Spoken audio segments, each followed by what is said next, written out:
Nick, hold on. What is it? What happened? I feel like we did this already. We did. This like same exact thing. Same exact thing. Yeah. But do you know how many views that video got, baby? Millions. Yeah. Millions. All right. If it ain't broke, we ain't fixing it. I agree. All right, You're right, yeah. Did you bring your hat? I did, yeah, it's right there. You brought the trooper hat? I got it. Oh my God, I can't wait. All right, just back it up. We'll do it over again. All right, do it again.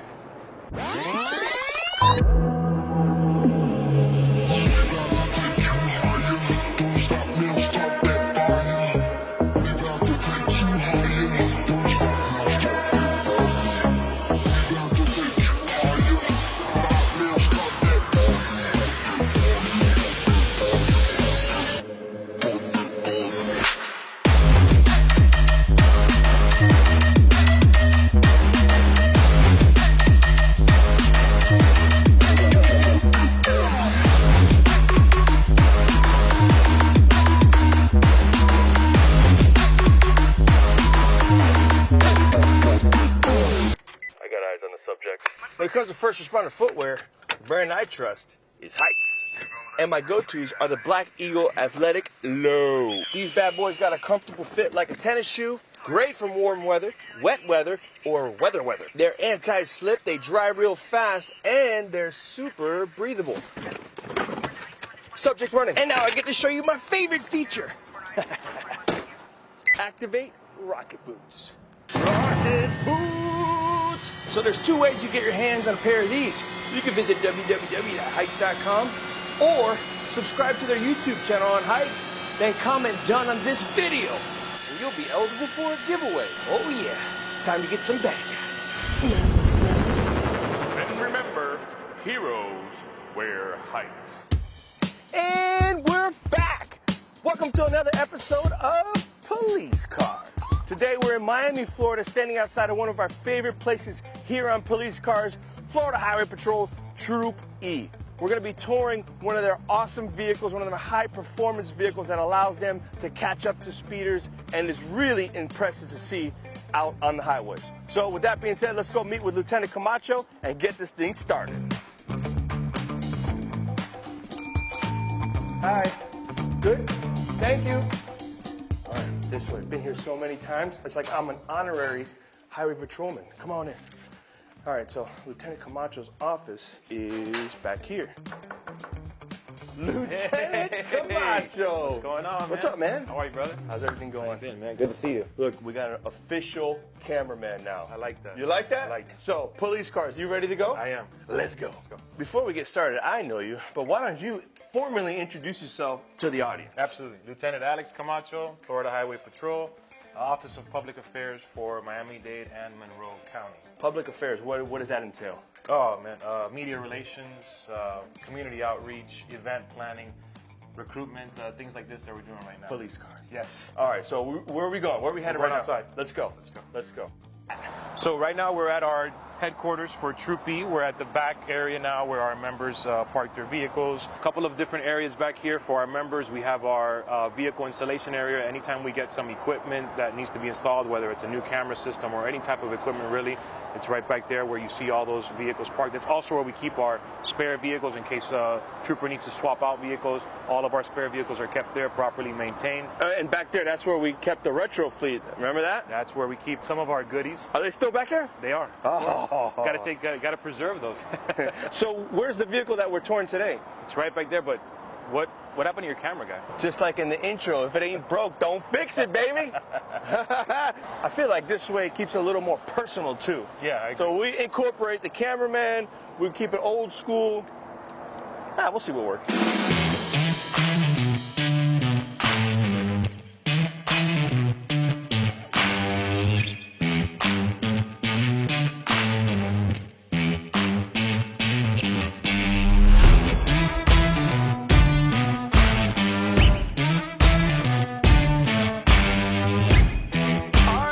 Why don't you run us down starting head to toe? Let us know.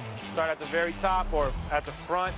2019 Dodge Challenger RT, 5.7 Hemi, V8 engine with obviously the police package, bigger alternator, better cooling system for when the car's running for longer periods of time, better cooling system for the transmission as well. As you can see from factory, the hood scoop, which is for the air induction, again, a little bit more better performance. And LT, I noticed, like back there's a Tahoe with a push bumper. That Charger has a push bumper, but this Challenger doesn't have a push bumper.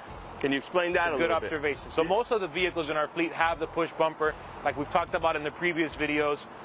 We use it for if we need to move a disabled vehicle out of the roadway because it's obstructing traffic. If somebody needs to get to a safer area, if their car is broken down in the middle of the highway, we use the push bumpers for that without damaging their vehicle or ours. And also, our push bumpers are a little unique in the sense that they actually wrap around the entire front end of the car in case we do need to utilize it for a pit maneuver from a fleeing vehicle. If we're pursuing a vehicle and we need to utilize it for that, it also helps in reducing the damage to our vehicle where it's just mainly cosmetic damage. So no pitch for this guy right here, or girl, we don't know. It would be a ultimately last option. We'd let a car with a push bumper take the lead on that. All right, so like a little pit. Maybe like a little 1% chance. All right, so let's move on. So no push bumper, the sweet circular lights there. Yeah, some lighting in the front here. Two lights here on the grille of the car, fog lights down below. The front spoiler for the vehicle helps with the aerodynamics of the car, helps with the handling of the car. Obviously, this car does not have a light bar on the top. It's a slick top, so in the front we have the visor lights.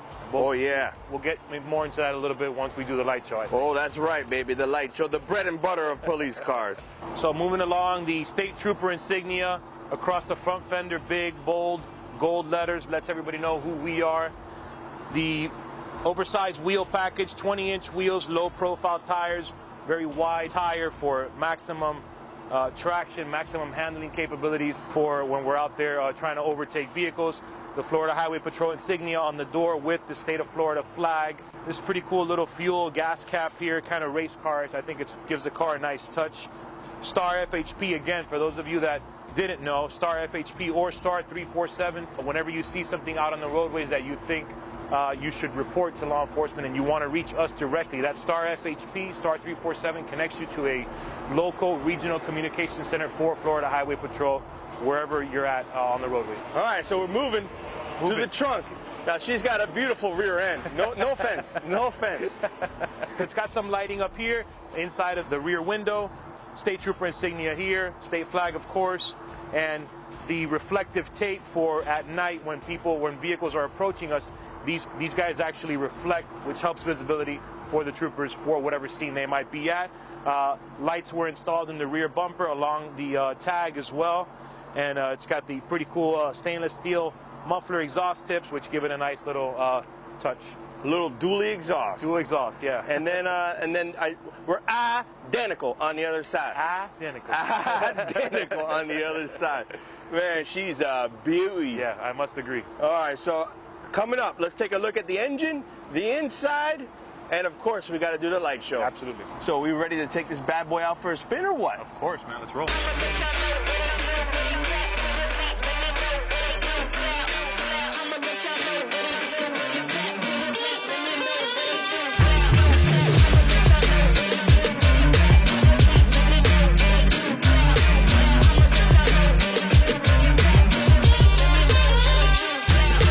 Since we've been riding together, I noticed you have Chargers, Ford Explorers, Tahoes, and now we're in a Challenger. Is there any specific unit that uses this vehicle, or is this just a normal patrol vehicle? This is a normal patrol vehicle, but with that being said, we don't have a lot of the Challengers. The bulk of our fleet is obviously the Charger, the Tahoe, the Explorers. For obvious reasons, this car it's a little bit smaller. It's definitely a better performing car all around, but it's smaller. It's not as practical for an arrestee transport or a prisoner transport. If the officer, the trooper that's assigned to this car, if he has to arrest somebody, he now has to call for a transport unit to come and take that arrestee.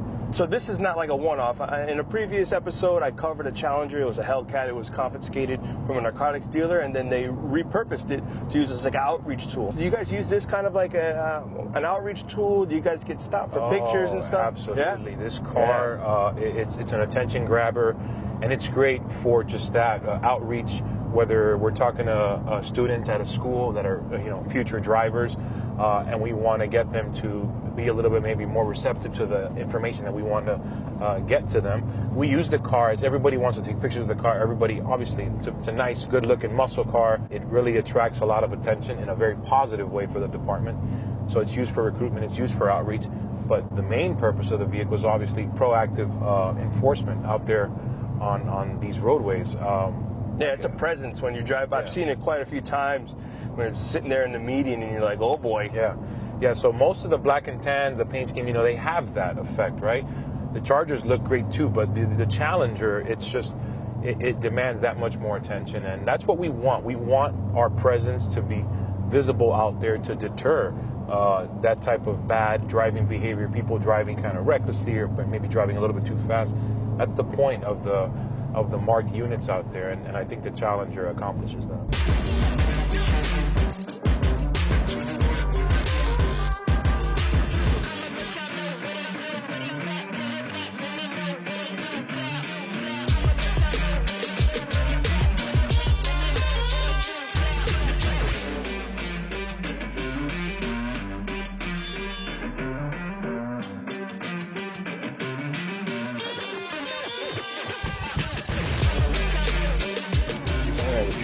Like this, but I was a trooper. I would just turn. Oh yeah. How you doing, sir? I'm gonna need you to step outside the vehicle and we get some B-roll. Yes, sir. You like the hat?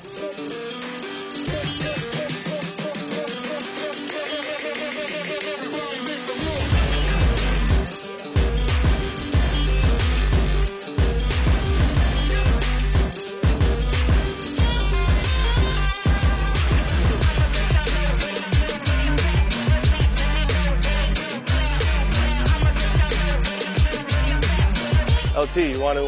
I mean, is it cool to get back in the vehicle now? Yeah, you can get back inside your own vehicle. So same equipment as every other car we have, just obviously different layouts. So the things that you're used to seeing them in a certain spot, they're not at that spot because this car has a center console and it's just a different type of car all around. So we'll start with what we're going to get a little bit more into later, the light box. Typically the light box right up here would be down here in this area. But because this car has the console running down the center, again, we didn't really want to cut into it or anything like that. So we placed it up here in this storage area here. Still easy to reach all of your buttons, all of your controls up here. The radio is actually mounted onto the center console on the side of it right here. The radio is here and the holder for the microphone is over here. And then the PA system microphone is right next to it, right over here, all along the side of the center console here. Same stand for the computer, a little bit different, but same stand. This one's made for this car. The printer's over here. Typically the printer's in the center of the vehicle, but again, because of the space, it's mounted over here. This particular vehicle has a radar system installed. It's got the display right up here, and the front antenna is right here. And then, of course, like every other vehicle, the 360-degree Panasonic camera system, which gives us a front, rear, and side-to-side view of the vehicle. So you guys don't actually wear physical body cameras attached to your body. This is kind of like your body camera. Yeah, instead of the actual body cameras that go on your person or in your uniform, we went with the 360-degree camera system, which also tells a pretty good story of whatever incident you might have to respond to. Again, this gives you a front view, rear view, and each side. The cameras that are mounted on the side are very wide angle cameras, so it really gets the entire side of the car from front to back. On to the junk in the trunk. Let's go. This vehicle, the trooper that this vehicle is assigned to, he actually swapped into another vehicle to let us display this car. So what's in here right now is a first aid kit, raincoat. You would typically see a lot more equipment in here if the car was being utilized for patrol purposes. What we'll get into now is basically the brains of the car. As you can see, all of the extra equipment that's installed in these cars. This is actually the radio system for our regional communication centers. These three are for the federal light box system, which is all of the emergency lighting in the car. This box here controls the Panasonic 360-degree camera system. And then, of course, all the wiring and fuses and harnesses that come along with that. There's a lot of wiring and extra equipment that goes into getting these cars rigged and set up properly. And for the first time ever, and there could be a really good reason why it's the first time ever, we're gonna check out the goods under the hood. Let's do it.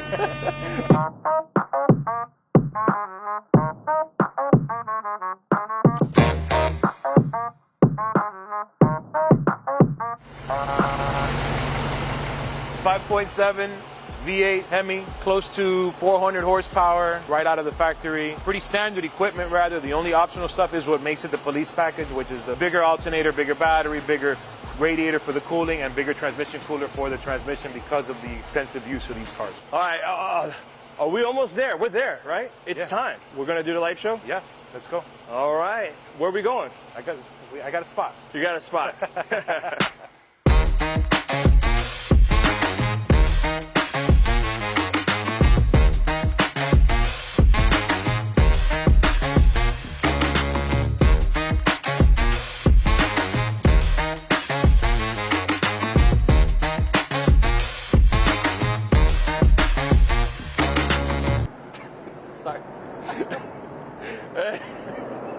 My bad.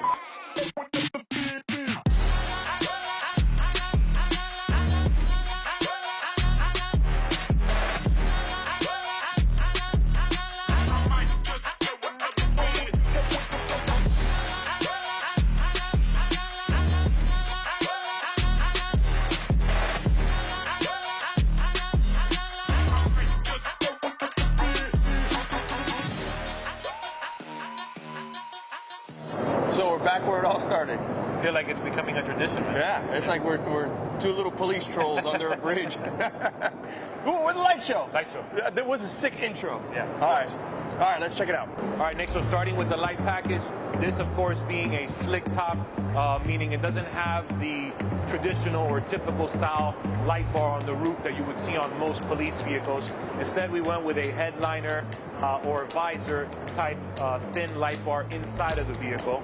And we talked about the layers of lighting in the past where we tried to get that layer effect because it looks like there's more lighting from further away, which is obviously beneficial. So you've got some two lights in the grills here, and then in the bottom we've also converted the factory fog light into a blue light as well. Moving on to the side of the vehicle, Nick, talked about this one light right at the very front end of the car on the side. Very important for clearing intersections. Whenever you're trying to get traffic to stop, this is the first light that they'll actually see when your car is starting to creep through an intersection and you want those vehicles to stop for you, along with, of course, the siren going off as well. Down here at the floor of the car on the side here, we've got 3 LED lights as well to help for additional visibility on the side of the car and to also help the trooper's visibility at night when he's getting out of his car. He might be on a traffic stop, might not be a very well lit area. These lights actually help kind of light up the area on the side of the car for officer safety. You want to make sure you're not stepping on anything dangerous. Another light here on the window of the car, again, more side visibility. And the last smaller circular one here at the very end of the side of the car completes the side lighting for this vehicle. To the rear of the vehicle now, mounting these 2 lights as high as we could go on the rear window. Of course, again, remember, we don't have a light bar on the roof. There's another directional board here on the lower deck here. Moving down here, the factory halo lighting, again, we've incorporated it into the Federal Smart Box where it now has the same flashing pattern as the rest of the lights, so it's a good way to get the factory lighting to be used also as emergency lighting. Vehicles are approaching us. We're on the side of the road on the highway. They're approaching at a pretty high rate of speed. Our cars need to be as visible as possible from as far away as possible. Can we see how to work them now? Let's do it. All right. Let me show you how the light box works. It's got a toggle switch here of 1, 2, and 3. Number 1 activates the rear lighting only. Number 2 activates, or incorporates rather, the entire front lighting of the vehicle as well. So now with 2, you know that you have the front and the rear emergency lights activated. And 3 activates the wig-wag lighting, which is where our high beam lighting system also activates into the emergency lighting, and it also activates the emergency siren. Here's number 3.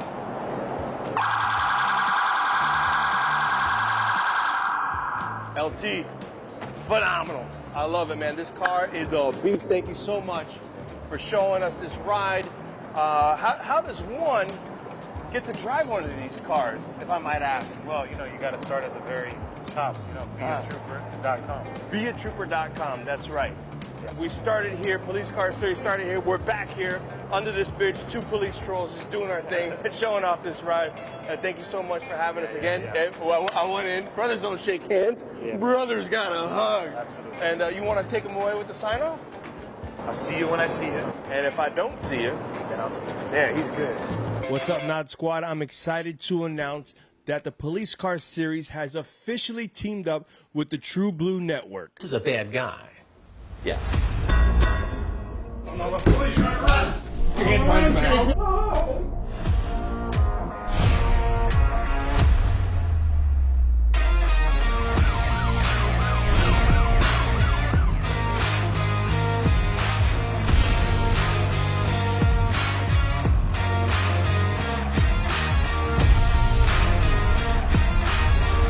If you look back to the beginning of the police cars, you know I used to get a lot of requests asking to check out police cars in different parts of the nation. Well, what I lacked was resources. Now we have. We're still going to get a version for this channel with exclusive content just for you guys.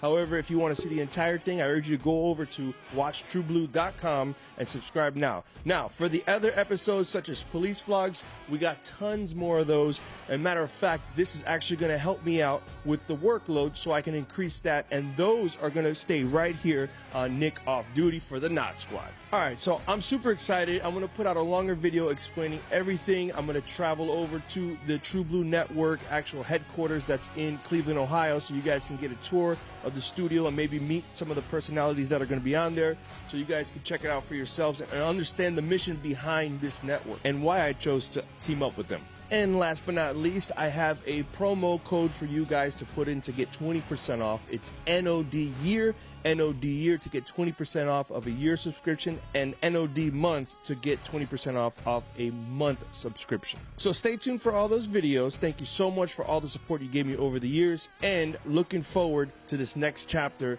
for Nick Off Duty and the Nod Squad.